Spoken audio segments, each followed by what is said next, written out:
Medical college से संबंधित गांधी स्मृति चिकित्सालय में एक बड़ी दुर्घटना हुई थी। गायनी विभाग की ओटी में अचानक आग लग गई थी। इस अग्निकांड में पूरी ओटी ही जलकर राख हो गई थी।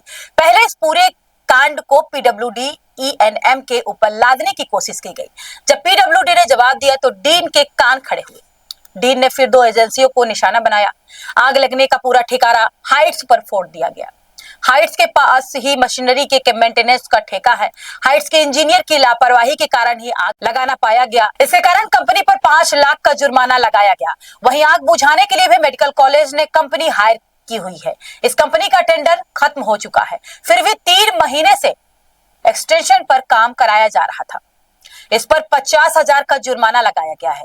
जबकि फायर ब्रिगेड के पहुंचने से पहले जान पर खेलकर फायर सेफ्टी के कर्मचारियों ने आग बुझाई थी। अभी इस आग के खेल की कहानी खत्म नहीं होती। अभी कई और भी दोषी हैं जिन्हें बचा लिया गया है। इसमें खुद डीन भी फंसते नजर आ रहे हैं। ओटी में आगजनी की वजह पहले कटे फटे तारों को तरफ मोड़ा जा रहा था। बाद में पता चला कि नई केबल डालने का काम कुछ ही समय पहले हुआ था। तार बदले गए थे। पीडब्ल्यूडी ईएनएम ने सारी पोल खोल दी। इसके बाद पता चला कि अग्निकांड की वजह वेंटिलेटर की बैटरी थी। बैटरी ड्राई हो चुकी थी। इसके कारण शॉर्ट सर्किट से आग भड़क गई थी। सबसे बड़ी बात यह है कि जांच में अग्निकांड के कारणों पर ही कार्रवाई हुई, लेकिन इस पूरे कांड के दौरान बड़ा कांड गायनी विभाग के डॉक्टरों और स्टाफ ने किया था। ओटी में ऑपरेशन के दौरान पैदा हुए नवजात को मौके पर ही छोड़ दिया गया था। नवजात बच्चा आग में जल गया था। इस लापरवाही पर किसी की जिम्मेदारी तय नहीं की गई। गायनी विभाग के डॉक्टर, नर्स और स्टाफ मौजूद था। किसी भी नोटिस या कार्रवाई नहीं हुई। फिर से गायनी विभाग पर डीन मेहरबान नजर आए। आगजनी के दौरान बड़ी संख्या में फायर फाइटर भी मिले थे। सभी एक्सपायरी हो गए थे। इस फायर फाइटर को रिफिल कराने का ठेका मेडिकल कॉलेज ने रीवा के महेश्वरी टेंडर को दिया हुआ था। इसका भुगतान डीन ने रोक दिया था, जबकि जुलाई में ईसी की बैठक में कंपनी को भुगतान कराने का निर्देश दिया गया था। इसके बाद भी भुगतान नहीं किया गया। कंपनी के बिल का भुगतान अग्निकांड के बाद हुआ। इसके कारण फायर फाइटर्स मशीनों को रिफिल नहीं किया जा सका था। मेडिकल कॉलेज में कितने टेंडर और कितने ठेके चल रहे हैं ये कोई नहीं बता सकता। अभी तक किसी को पता भी नहीं था कि आग बुझाने के लिए लगे फायर फाइटर्स को जलाने के लिए भी टेंडर किया हुआ है। फायर फाइटर को चलाने के लिए फायर सुरक्षा टेक इलाहाबाद को ठेका दिया गया था। इस कंपनी का ठेका भी खत्म हो गया। इसे मेडिकल कॉलेज का हर महीना 3 लाख के करीब का भुगतान करती है। टेंडर खत्म होने के बाद भी इससे काम लिया जा रहा है। अब इस फर्जीवाड़े का भी अंदाजा लगाया जा सकता है। वहीं जब पूरे मामले से पर्दा उठा तो अस्पताल के अधीक्षक राहुल मिश्रा से सवाल किया गया तो एक बार फिर वह भी पर्दा डालने की कोशिश करने लगे। सबसे बड़ी सोचने वाली बात यह है कि विंध्य का सबसे बड़ा अस्पताल और अस्पताल के पास फायर एनओसी तक नहीं। क्या होगा इस सिस्टम का? भला कौन जिम्मेदारी लेगा इस घटना का? आखिर किसकी जवाबदेही होगी? कोई भी जिम्मेदार अधिकारी इस मुद्दे पर बात नहीं करना चाहता। मेडिकल कॉलेज के डीन सुनील अग्रवाल से कई बार मुलाकात करने की कोशिश की गई, लेकिन मजाल है डीन के कार्यालय का गेट खुल जाए।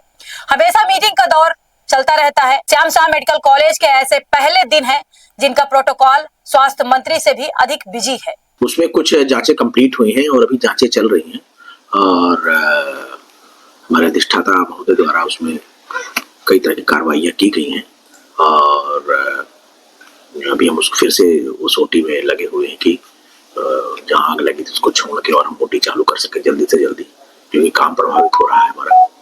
सर, मशीनरी की देखरेख के लिए हार्ट्स कंपनी को किया गया था, बताया जा रहा है उसके ऊपर जुर्माना ठोका गया 5 लाख रुपए। हाँ, उसके ऊपर 5 लाख का जुर्माना ठोका गया है और आगे से उसको हिदायत दी गई है कि अपना काम अच्छे से करें और लापरवाही न बरतें।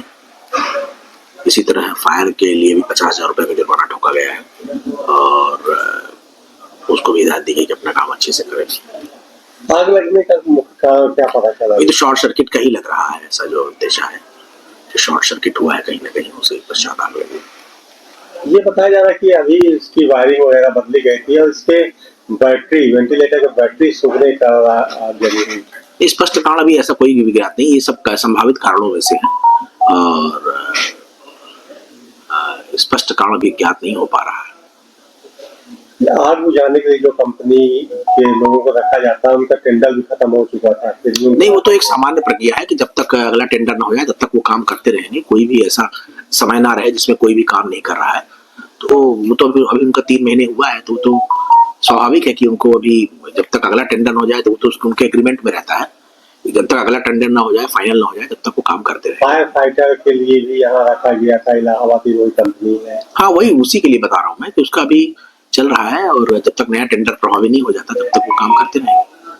तो महेश्वरी ट्रेडर्स, जिसको ये टेंडर था कि ये आग बुझाने की इसमें गैस रिफिलिंग वगैरह करेगा, तो उसका भुगतान भी नहीं किया गया था, उसने रिफिलिंग भी नहीं की थी। नहीं, उसने रिफिलिंग कर दी है और उसका भुगतान भी कई सारी प्रक्रियाएं होती हैं, प्रक्रियाओं से गुजरना पड़ता है, इसके बाद भुगतान होता है। तो सब प्रक्रिया चल रही है, उसका भुगतान भी कर दिया गया है। आगजनी के बाद नहीं, आगजनी के पहले से ही सब प्रोसेस चल रही थी और उसका